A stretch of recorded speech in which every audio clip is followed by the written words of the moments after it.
राज्यातील महिला असुरक्षित असल्याचं पुन्हा एकदा समोर आलंय। पुणे जिल्ह्यातील लोणावळा शहरात 23 वर्षीय तरुणीला नराधमाने कारमध्ये बसवलं, अंधार असलेल्या ठिकाणी गाडी नेली, या ठिकाणी तिचा मोबाईल काढून घेत हात बांधले आणि विवस्त्र करून रात्रभर तिच्यावर अत्याचार केले। सामूहिक अत्याचारानंतर पीडितेला नांगरगाव येथील रस्त्याच्या कडेला आणून सोडलं। माणुसकीला काळीमा फासणाऱ्या या घटनेनं महाराष्ट्र हादरून गेलाय। पोलिसांनी तातडीने शोध घेत 12 तासात एका आरोपीला पकडल्याची माहिती समोर आली आहे। काय आहे हा घृणास्पद प्रकार, चला जाणून घेऊया अधिक माहिती। नमस्कार, मी राजेश सावंत आणि तुम्ही पाहताय प्रहार न्यूज लाईन। पीडित मुलगी ही शुक्रवारी रात्री लोणावळा परिसरातील तुंगारले गावातील रस्त्याने जात होती। तिथं कारमधून आलेल्या अज्ञात व्यक्तीने तिला जबरदस्तीने गाडीत बसवलं, तिचा मोबाईल काढून घेत तिचे हात बांधून तिच्यावर सामूहिक अत्याचार केला। वेगवेगळ्या ठिकाणी हा प्रकार घडला। त्यानंतर सदरची पीडित तरुणी नांगरगावात मिळून आली, ज्याबाबत लोणावळा शहर पोलिसांना माहिती मिळाली। ते तत्काळ घटनास्थळी दाखल झाले।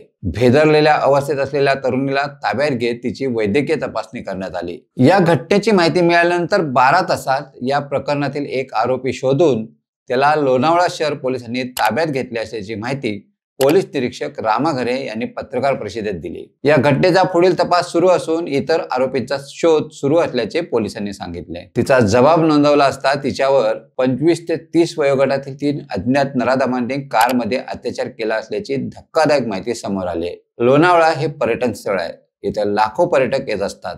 असे असताना देखील या ठिकाणी पोलीस संख्याबळ खूप कमी आहे। पुणे ग्रामीणचे पोलीस अधीक्षक यांनी याची गांभीर्याने दखल घेत शहरासाठी अतिरिक्त पोलीस बंदोबस्त देण्यात यावा अशी देखील मागणी नागरिकातून होत आहे। लोणावळा शहरात घडलेली ही घटना अतिशय संतापजनक असून सर्व स्तरातून या घटनेचा निषेध व्यक्त केला जातोय। लोणावळा पोलिसांचा गुन्हेगारांवर वचक राहिलेला नाही। गुन्हेगारी, महिला अत्याचाराच्या घटना, सोनसाखळी चोरीचे प्रकार, नशेखोरी, खुलेआम ड्रग्ज पावडर विक्री अशा प्रकारचे गुन्हे घडत असल्याची संतप्त प्रतिक्रिया सर्वसामान्य लोक व्यक्त करतायत। या घटनेतील इतर आरोपींना पोलिसांनी लवकरात लवकर शोधून काढत त्यांच्यावर कडक कारवाई करावी अशी मागणी नागरिक करतायत। तुम्हाला ही माहिती कशी वाटली कमेंट्समध्ये नक्की कळवा आणि अशाच नवनवीन व्हिडिओ पाहण्यासाठी प्रहार न्यूज लाईन चॅनलला लाईक, शेअर आणि सबस्क्राईब करायला विसरू नका। धन्यवाद।